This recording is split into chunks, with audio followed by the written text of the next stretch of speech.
For thousands of years, Africa was not a place of chains. It was a place of power, of wealth, of knowledge that shaped the ancient world. Long before the transatlantic slave trade, entire empires rose, ruled, and influenced global history. But today, many people only hear one version of that story. This is what came before. Welcome to Historical Truth. If you want real history, fact-based, powerful, and cinematic, subscribe now. Because the past explains the present. 1. The world before the narrative. When people think of early civilization, they often look to Europe or the Middle East. But one of the earliest and most advanced civilizations on Earth rose along a river in Africa. The ancient Egypt.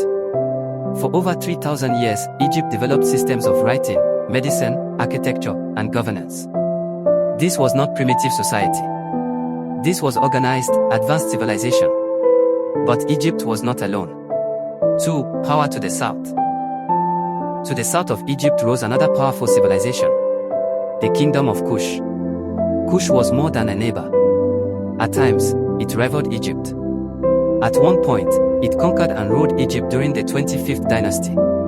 Kushite kings governed as pharaohs, controlled trade routes, and built monumental structures of their own. This was African power shaping one of the greatest civilizations in history. 3. The gold empires of West Africa. Centuries later, power shifted westward. Across the Sahara Desert, vast empires emerged, built on trade, resources, and organization. Among them, the most famous was the Mali Empire.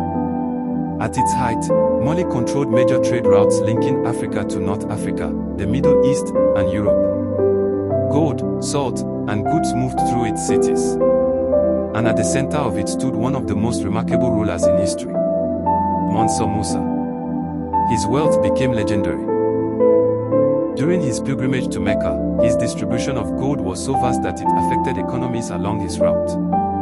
But Mali was not only wealthy, it was intellectual. Cities like Timbuktu became centers of scholarship, housing manuscripts, schools, and scholars engaged in law, science, and religion. 4. A connected world. These civilizations were not isolated. They were part of global networks. Trade routes crossed deserts and connected continents. Ideas, goods, and knowledge flowed between Africa, the Middle East, and beyond. Africa was not cut off from the world. It was actively shaping it. 5. The shift in global power. If these empires were so powerful, what changed? By the 15th century, global dynamics began to shift. European maritime powers, including Portugal, began exploring the West African coast. Their goal at first was trade, especially access to gold. For centuries, African gold had flowed into global markets through trans-Saharan routes. Now, Europeans saw direct access. 6. From trade to exploitation. Initial contact involved exchange. Gold, ivory, textiles, and other goods were traded between African societies and European merchants. But over time, the system changed. As European colonies in the Americas expanded, the demand for labor increased dramatically. This demand reshaped trade. Human beings became central to the system. People were captured through a variety of means. Some were prisoners of war taken during conflicts between African states. Some were seized in raids. Some were sold through existing systems of servitude that were transformed and expanded under external demand. European traders established fortified coastal outposts. Ships were built or modified to transport large numbers of people across the Atlantic. The system became structured, organized, and profit-driven. This was not a single event. It was a network. A system sustained by demand, economics, and power. 7. The narrative and the reality.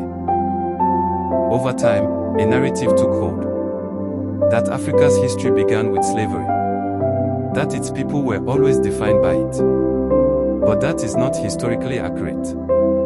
Long before the transatlantic slave trade, African civilizations had built states, economies, and systems of knowledge. They were not defined by slavery. They were redefined by it.